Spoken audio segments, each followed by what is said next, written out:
আবহাওয়া দপ্তর থেকে পাওয়া সর্বশেষ আপডেট অনুযায়ী জানিয়ে দিব আপনাদেরকে আজ দুপুর থেকে রাতের মধ্যে বাংলাদেশের ৮ বিভাগের ৬৪ জেলাসহ পশ্চিমবঙ্গ, আসাম, মেঘালয় ও ত্রিপুরা রাজ্যের কোন জেলার আবহাওয়া পরিস্থিতি কেমন থাকতে পারে। এছাড়াও দুই বাংলার কোন কোন জেলাগুলোতে রাতের মধ্যে তীব্র বজ্রপাত সহ ভারী বৃষ্টি কিংবা বিক্ষিপ্ত শিলাবৃষ্টি সহ কালবৈশাখী ঝড়ের সম্ভাবনা রয়েছে। তো সুপ্রিয় দর্শক, প্রথমে আপনাদেরকে আমি জানিয়ে দিব সিলেট বিভাগের কোন জেলার আবহাওয়া পরিস্থিতি কেমন থাকবে। এছাড়াও সিলেট বিভাগের কোন কোন জেলাগুলোতে বৃষ্টিপাতের আশঙ্কা রয়েছে। আজ দুপুর থেকে রাতের মধ্যে সিলেট বিভাগের প্রায় প্রত্যেকটি জেলাগুলোতে হালকা থেকে মাঝারি ধরনের বৃষ্টি সহ বজ্র বৃষ্টিপাতের আশঙ্কা রয়েছে এবং একাধিক জায়গাতে মাঝারি থেকে অত্যন্ত ভারী বৃষ্টিপাতের আশঙ্কা রয়েছে।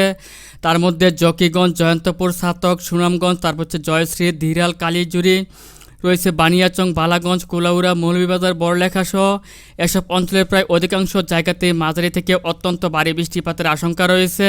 এছাড়াও এর পার্শ্ববর্তী অঞ্চলসমূহ হালকা থেকে মাঝারি বৃষ্টি সহ দমকা হাওয়া থেকে শুরু করে জোরো হাওয়া বয়ে যেতে পারে। তো সুপ্রিয় দর্শক, এই মুহূর্তে আপনাদেরকে আমি জানিয়ে দিব ঢাকা বিভাগের কোন জেলার আবহাওয়া পরিস্থিতি কেমন থাকতে পারে।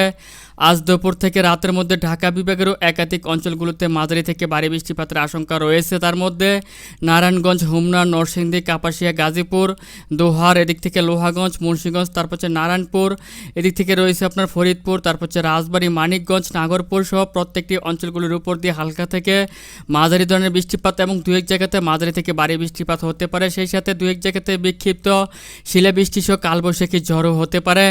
তো সুপ্রিয় দর্শক, এই মুহূর্তে আপনাদেরকে আমি জানিয়ে দিব রংপুর বিভাগের কোন জেলার আবহাওয়া পরিস্থিতি কেমন থাকবে। আজ দুপুর থেকে রাতের মধ্যে রংপুর বিভাগের দু এক জায়গাতে হালকা থেকে মাঝারি বৃষ্টিপাত হতে পারে। তার মধ্যে পঞ্চগড়, দেবীগঞ্জ, এদিক থেকে রয়েছে আপনার কালীগঞ্জ, তারপর হচ্ছে নীলফামারী, কুড়িগ্রাম সহ একাধিক অঞ্চলগুলোতে হালকা থেকে মাঝারি ধরনের বৃষ্টি সহ দমকা হাওয়া থেকে জোরো হাওয়া বয়ে যেতে পারে এবং একাধিক জেলার আকাশ অস্থায়ী আংশিক মেঘলা থাকতে পারে। তো সুপ্রিয় দর্শক, এই মুহূর্তে আপনাদেরকে জানিয়ে দিব ময়মনসিংহ বিভাগের কোন জেলার আবহাওয়া পরিস্থিতি কেমন থাকবে রাতের মধ্যে। আবহাওয়া দপ্তর থেকে পাওয়া সর্বশেষ আপডেট অনুযায়ী ময়মনসিংহ বিভাগের কোথাও তেমন ভারী বৃষ্টিপাতের আশঙ্কা নেই। তবে ময়মনসিংহ, ত্রিশাল থেকে জামালপুর, তারপর হচ্ছে দেওয়ানগঞ্জ, গাইবান্ধা, ঝিনাইদহ, হালুয়াঘাট, নেত্রকোনা, কেন্দুয়া সহ দু এক জায়গাতে হালকা থেকে ঘুরি ঘুরি বৃষ্টিপাত হতে পারে। একাধিক জেলার আকাশ অস্থায়ী আংশিক মেঘলা থাকতে পারে এবং দু এক জায়গাতে দমকা হাওয়া থেকে শুরু করে ঝোড়ো হাওয়া বয়ে যেতে পারে। তবে ময়মনসিংহ বিভাগের কোথাও তেমন ভারী বৃষ্টিপাতের আশঙ্কা নেই। তো সুপ্রিয় দর্শক, এই মুহূর্তে আপনাদেরকে রাজশাহী বিভাগের আবহাওয়া পরিস্থিতি জানিয়ে দিব। আজ দুপুর থেকে রাতের মধ্যে রাজশাহী বিভাগের বেশ কিছু জেলাগুলোতে মাঝারি থেকে ভারী বৃষ্টিপাতের আশঙ্কা রয়েছে। তার মধ্যে পত্নীতলা, বালুরঘাট, আক্কেলপুর, নওগাঁ, ভাগমারা, টানুর, রাজশাহী, নাটোর, এদিক থেকে ভাগা, বেড়ামারা, দমকল, করিমপুর, তারপর হচ্ছে পাবনা, এদিক থেকে কুমারখালী, এদিক থেকে রয়েছে শৈলকুপা, চুয়াডাঙ্গা, ঝিনাইদহ, এদিক থেকে রয়েছে আপনার সাতিয়া, তারপর হচ্ছে উল্লাপাড়া, এদিক থেকে বগুড়া, শিবগঞ্জ, আক্কেলপুর সহ একাধিক জায়গাতে মাঝারি থেকে ভারী বৃষ্টিপাত এবং একাধিক জায়গাতে হালকা থেকে ঘুরি ঘুরি বৃষ্টি সহ তীব্র বজ্রবৃষ্টি কিংবা আপনার কালবৈশাখী ঝড় হতে পারে। তো সুপ্রিয় দর্শক, এই মুহূর্তে আপনাদেরকে জানিয়ে দেব খুলনা বিভাগের আবহাওয়া পরিস্থিতি কেমন থাকার সম্ভাবনা রয়েছে। আজ দুপুর থেকে রাতের মধ্যে খুলনা বিভাগেরও কিছু কিছু অঞ্চলগুলোতে মাঝারি থেকে ভারী বৃষ্টিপাত হতে পারে। তার মধ্যে মংলা, তারপর হচ্ছে কয়রা, এদিক থেকে রয়েছে শ্যামনগর, কালীগঞ্জ, এদিক থেকে পাইকগাছা, সাতক্ষীরা, তারপর হচ্ছে তালা, এদিক থেকে রয়েছে কালাউড়া, তারপর হচ্ছে এদিক থেকে রয়েছে শঙ্করপুর, তারপর হচ্ছে কেশবপুর, মনিরামপুর সহ এদিক থেকে দেখতে পাচ্ছেন যশোর। এসব অঞ্চলের একাধিক জায়গাতে হালকা থেকে মাঝারি বৃষ্টিপাত এবং একাধিক জায়গাতে মাঝারি থেকে ভারী বৃষ্টিপাতেরও আশঙ্কা রয়েছে। তো সুপ্রিয় দর্শক, এই মুহূর্তে আপনাদেরকে আমি বরিশাল বিভাগের আবহাওয়া পরিস্থিতি সম্পর্কে জানিয়ে দিব। আজ দুপুর থেকে রাতের মধ্যে হাতিয়া, চরফ্যাশন, লালমোহন, তারপর হচ্ছে বোরহানউদ্দিন, রামগাঠি, তারপর হচ্ছে ভুলা, বরিশাল, বাকেরগঞ্জ, পটুয়াখালী, কাউখালী, মাওলাদি, লক্ষ্মীপুর, নোয়াখালী, ফেনী সহ এসব অঞ্চলের প্রত্যেকটি জায়গাতেই অত্যন্ত ভারী বৃষ্টিপাতের আশঙ্কা রয়েছে এবং একাধিক জায়গাতে তীব্র বজ্রপাত সহ ভয়াবহ কালবৈশাখী ঝড় এবং দু এক জায়গাতে বিক্ষিপ্ত শিলাবৃষ্টিরও আশঙ্কা রয়েছে।